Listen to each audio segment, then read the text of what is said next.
अस्सलाम वालेकुम students, welcome to Iman learning. Students, आज का जो हमारा टॉपिक है वो है osmo regulation in terrestrial environment. इस लेक्चर से पहले हमने डिस्कस किया था osmo regulation in marine environment and in fresh water environment. Okay, तो ये टेरेस्ट्रियल इन्वायरमेंट है। अब मैरीन वाटर और फ्रेश वाटर में दो चीज़ें कॉमन थी, एक चीज़ कॉमन थी, वो क्या थी? वाटर। दोनों में ही वाटर अवेलेबल था। ओके, सो यहाँ पे क्या चीज़ है कि यहाँ पे वाटर अवेलेबल नहीं है। ये जानदार हैं टेरेस्ट्रियल इन्वायरमेंट में रहने वाले, यानी कि एयर के अंदर। जैसे हम लोग रहते हैं लैंड पे, ज़मीन पे रहते हैं हम लोग। ओके, तो हमारे आसपास वाटर तो होता है बट हम पानी के अंदर नहीं रहते। ओके, तो हम पानी को तब इनटेक करते हैं या वाटर को तब हम लेते हैं जब हमें नीड होती है वाटर की। ओके, हम बात कर लेते हैं यहाँ पे एनिमल्स की। तो इसमें क्या है, अगर हम हैबिटेट की बात करें कि हैबिटेट के अंदर क्या चीज़ है जिसका इनको सामना करना पड़ता है, तो हैबिटेट के अंदर इनको lack of water and salt, दोनों ही चीज़ें इनके पास मौजूद नहीं है। क्योंकि ये वाटर के अंदर नहीं है तो क्या होता है कि अगर इनके पास वाटर और साल्ट नहीं है तो ये इनकी प्रॉब्लम है। ओके, और क्या होगा, वाटर एंड साल्ट लॉस से इन लोगों ने अपनी बॉडी को बचाना है। क्योंकि एक तो इनके पास अवेलेबल बहुत कम है, दूसरा जो इनकी बॉडी में है उस वाटर को भी इन्होंने क्या करना है, लॉस होने से बचाना है, अपनी बॉडी से रोकना है या प्रिवेंट करना है वाटर लॉस को और साल्ट को। ओके, अब वाटर लॉस और साल्ट लॉस एक्चुअली होता कैसे है? यूरिन फॉर्मेशन में एंड अवेपोरेशन में। ओके, अवेपोरेशन में क्या आएगा? स्वेटिंग आ जाएगी। इनके पसीना आप लोगों को आता है तो पसीने से क्या होता है कि हमारी बॉडी अवेपोरेट करती है वाटर को और हमारी बॉडी से वाटर निकल जाता है। ओके, और स्वेट से क्या होता है? अवेपोरेशन वाटर की तो होती है और साथ ही साथ क्या होता है? Loss of salt.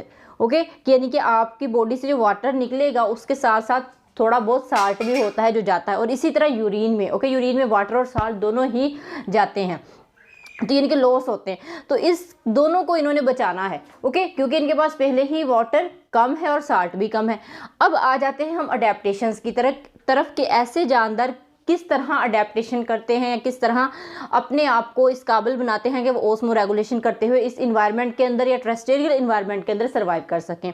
ओके, अगर हम बात करें इनकी अडेप्टेशन की, सबसे पहले क्या करेंगे कि drink large amount of water. ये कोशिश करेंगे जब भी इनको प्यास लगेगी तो ये लार्ज अमाउंट में पानी को इनटेक कर लेंगे या ड्रिंक कर लेंगे। ओके, अब ये प्यास लगना भी एक अडेप्टेशन है, ठीक है, यानी कि इनकी बॉडी में लगता है कि पानी की कमी है। जैसे हमें प्यास लगती है तो उसमें होता क्या है कि हमें शिद्दत से तलब होती है वाटर की, तो इसी तरह ये वाले जानदार भी हैं। इसी तरह हमारे पास आया था साल्टी फूड ईट। अगर साल्ट की कमी इनको महसूस होती है तो क्या होगा, ये साल्टी फूड खाएंगे। जैसे हम जो भी खाना पकाते हैं उसमें साल्ट लाजमी तौर पर होता है। कोई ऐसा खाना नहीं है सिवाय मीठे के जिसके अंदर हम कहेंगे हम साल्ट इस्तेमाल नहीं करते। रोज़मर्रा की रूटीन में हमारी लाइफ में खाना होता है, बेशक एक चुटकी भर नमक होता है एक कटोरी के अंदर, लेकिन हम इस्तेमाल ज़रूर करते हैं, हम इंटेक ज़रूर करते हैं। और इसी तरह कुछ हमारे पास ऐसे फ्रूट्स, ऐसे वेजिटेबल्स भी है कि जिनके अंदर सॉल्ट मौजूद होता है। ओके, एंड एग्जाम्पल्स की बात करें कि ये वाले कौन कौन से एनिमल्स हो सकते हैं, इनमें रेप्टाइल्स आते हैं, बर्ड्स आते हैं एंड मैमल्स आ जाते हैं, और ऑल जितने भी टेरेस्ट्रियल एनिमल्स हैं वो सारे इसके अंदर आ जाते हैं। अब ये और क्या अडेप्टेशंस करते हैं, ये cover body of a water proof covering which prevent the evaporation of water. यानी कि वाटर को अपनी बॉडी के अंदर रोकने के लिए क्या करते हैं, वाटर प्रूफ कवरिंग कर लेते हैं, जिसकी वजह से वाटर प्रिवेंट हो जाता है ताकि अवेपोरेट ना कर सके। अब उन कवरिंग में कौन कौन से आए थे, for example scales.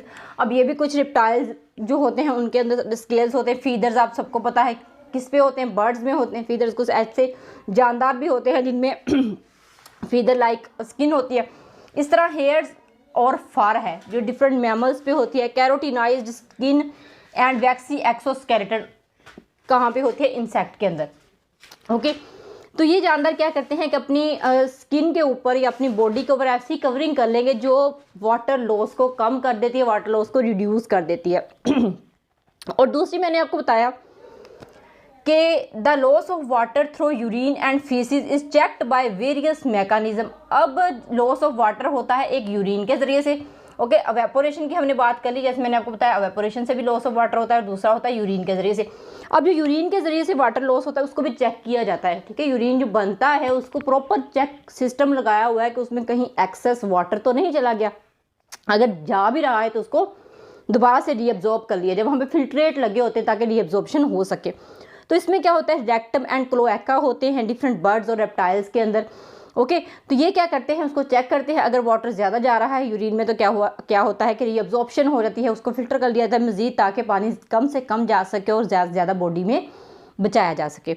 So next, bird क्या करते हैं, बर्ड और mammals, water from urine is absorbed by loop of Henle's. Okay, जब आप किडनी के अंदर यूरिन की फिल्ट्रेशन पढ़ेंगे तो उसके अंदर हम लूप ऑफ हैनल को डिटेल के साथ डिस्कस करेंगे, यहाँ सिर्फ आप कॉन्सेप्ट लेंगे। ओके, सो इंशाल्लाह नेक्स्ट वो भी लेक्चर हम डिस्कस करेंगे। तो ये इनके अंदर लूप ऑफ हैनल्स होती है जो यूरिन को फिल्ट्रेट करती है, एक्स्ट्रा जितना भी वाटर होता है, जितना भी साल्ट होता है, वो उससे रीअब्जॉर्ब कर लेती है और बाकी यूरिन फॉर्म कर देती है। Okay, and produce concentrated urine, और ये सारे प्रोसेस इसलिए होते हैं ताकि कंसनट्रेटेड यूरिन को प्रोड्यूस किया जाए और कम से कम यूरिन को प्रोड्यूस किया जाए और वाटर को बचाया जा सके। ओके, नेक्स्ट हम मज़ीद अडेप्टेशन देखते हैं। इसके अंदर मोइस्ट फूड, अब कुछ जानवर ऐसे होते हैं जो मोइस्ट फीड इस्तेमाल करते हैं, मीन के थोड़ी मोइस्ट होगी जिसके अंदर थोड़ी कंसंट्रेशन होगी वाटर की, ताकि उस फीड के ज़रिए से भी इनकी बॉडी के अंदर वाटर पहुंच सके। हर वो काम करेंगे जिसके ज़रिए से इनकी बॉडी में वाटर और साल्ट इंटर कर सकें। देन मेटाबॉलिक अडेप्टेशन, अब ये जानवर क्या करते हैं, कुछ मेटाबॉलिक अडेप्टेशन भी करते हैं। अब आपको पता है मेटाबॉलिज्म क्या है, the process in which different chemical reaction take place in our body. तो सारे केमिकल रिएक्शन हमारी बॉडी के अंदर टेक प्लेस हो रहे हैं। अब वो उन केमिकल रिएक्शंस के हमें बाय प्रोडक्ट मिलता है वाटर। ठीक है, आप सबको पता है मेटाबॉलिज्म से एक बाय प्रोडक्ट निकलता है जिसको हम कहते हैं वाटर। अब यही वाटर है जानदार इस्तेमाल करते हैं। ओके, इसमें फॉर एग्जांपल कैंगरू रैट आ जाते हैं। कैंगरू रैट क्या करते हैं, survive without drinking water. Okay, ये सर्वाइव करते हैं विदाउट ड्रिंकिंग वाटर, यानी कि ये अपनी लाइफ में पानी का इस्तेमाल नहीं करते, बहुत कम पानी पीते हैं। अगर इनको पानी के बगैर रहना पड़े तो ये सर्वाइव कर जाते हैं। Feed on desert plant seeds, अब ये फीड करेंगे डेजर्ट प्लांट के जो सीड्स हैं, और सीड्स के अंदर आपको पता है रिच कार्बोहाइड्रेट होता है। ओके, फॉर एग्जांपल आप खाते हो ना, एक बादाम खा लो या अखरोट खा लो या पीनट्स खा लो, तो इस तरह के जो फूड होते हैं ना, ड्राई फ्रूट जिनको हम कहते हैं, उनके अंदर कार्बोहाइड्रेट ज़्यादा होते हैं। अब किसी भी फूड के अंदर जब कार्बोहाइड्रेट ज़्यादा होंगे तो मेटाबॉलिज्म भी बढ़ जाएगा। तो जब मेटाबॉलिज्म बढ़ेगा तो वो क्या करेगा, वाटर को प्रोड्यूस करेगा बाय प्रोडक्ट के तौर पे, और यही वाटर है वो कैंगरू रैट जो क्या करेगा, सर्वाइव करने के लिए इस्तेमाल करेगा। Produce water during metabolism of carbohydrate. Okay, या ब्रेक डाउन ऑफ कार्बोहाइड्रेट, क्योंकि ये कॉम्प्लेक्स सब्सटेंसेस है, तो कॉम्प्लेक्स सब्सटेंसेस को हमेशा ब्रेक डाउन किया जाता है या तोड़ा जाता है, चेंज किया जाता है इनटू स्मॉलर सब्सटेंसेस के अंदर, ये लाइक ग्लूकोज। ओके, तो उस द्वारा क्या होता है कि मेटाबॉलिज्म के ज़रिए से वाटर रिलीज होता है और उस वाटर को अपनी बॉडी में ये इस्तेमाल करते हैं।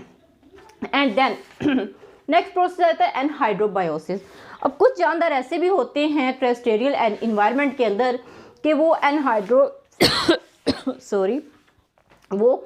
एनहाइड्रोबायोसिस करते हैं, यानी कि लाइफ विदाउट वाटर। अब वो जीते हैं अपनी लाइफ को वाटर के बगैर, वाटर वो इस्तेमाल नहीं करते। अगर उनको रहना पड़े तो ये नहीं है कि सारी ज़िंदगी वो ऐसे रहते, नहीं, अगर ऐसी कोई कंडीशन आ जाती है जिसमें उनको पानी नहीं मिल रहा तो तब भी वो ज़िंदा रह सकते हैं। ये ग्रीक वर्ड है जिसका मीनिंग है लाइफ विदाउट वाटर, यानी कि ये वाटर के बगैर रह सकते हैं। तो इस तरह की नेचर ने अडेप्टेशंस रखी हुई हैं डिफरेंट एनिमल्स के अंदर।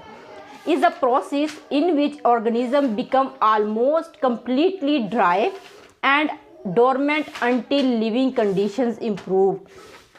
जब तक लिविंग कंडीशंस इम्प्रूव नहीं होती, कंडीशन ड्राई रहती है, तब तक ये जानदार विदाउट वाटर सर्वाइव कर सकते हैं। अब ये देखिए कितनी खूबसूरत नेचर ने अडेप्टेशन कर दी है कि अगर तुम्हारे पास पानी नहीं है तब भी मैं ज़िंदा रहने का ज़रिया बना दूंगा। ओके, तो ये ज़रिया इनके पास क्या है कि इनको डोरमेंट कंडीशन में ले गए, से सोए रहते हैं। ठीक है, तो फिर भी इनकी जो है वो लाइफ चल जाती है। जब कंडीशन इंप्रूव होती है, पानी आता है, दोबारा सूख जाते हैं। ओके, इनमें एग्जांपल आती है ट्रेडिग्रेड्स, बहुत ही छोटे छोटे जानदार होते हैं, एंड निमाटोड्स वगैरह जो है वो होते हैं। जब तक पानी नहीं आता तब तक ये डोरमेंट और सोए रहते हैं आराम से, और जब वो डोरमेंट होते हैं तो इनका मेटाबॉलिक रेट जो है बहुत स्लो डाउन हो जाता है, क्योंकि कोई काम कर नहीं रहे होते, तो जिस तरह से बॉडी को इतनी एनर्जी की ज़रूरत भी नहीं होती। ओके, तो ये था स्टूडेंट आज का हमारा lecture osmo regulation in terrestrial environment. Hope so आप लोगों ने अंडरस्टैंड किया होगा। और यहाँ पे एक बात नोट कर लीजिए कि this is a very very important long question. Okay ये लॉन्ग क्वेश्चन के हवाले से बहुत इंपॉर्टेंट है, जो कि 4 नंबर का एग्जामिनर आपसे पूछता ही पूछता है। और साथ ही साथ इसमें कुछ ऐसे पॉइंट्स है, ऐसे कॉन्सेप्ट हैं जो आपको वो शॉर्ट क्वेश्चन में उठाता है और आपसे वो एमसीक्यूज भी पूछ सकता है। जैसे कैंगरो रैट है कि कौन सा जानवर है जो विदाउट वाटर जिंदा रह सकता है, डिफाइन एनहाइड्रोबायोसिस के व्हाट इज एनहाइड्रोबायोसिस आ सकता है आपको। ओके तो ये डिफरेंट जो इसमें शॉर्ट क्वेश्चन बनते हैं वो भी आपके पास जो है। ओके तो इस क्वेश्चन को ध्यान से याद करिएगा। इंशाल्लाह नेक्स्ट मिलेंगे हम नेक्स्ट लेक्चर के साथ, तब तक के लिए अल्लाह हाफिज़।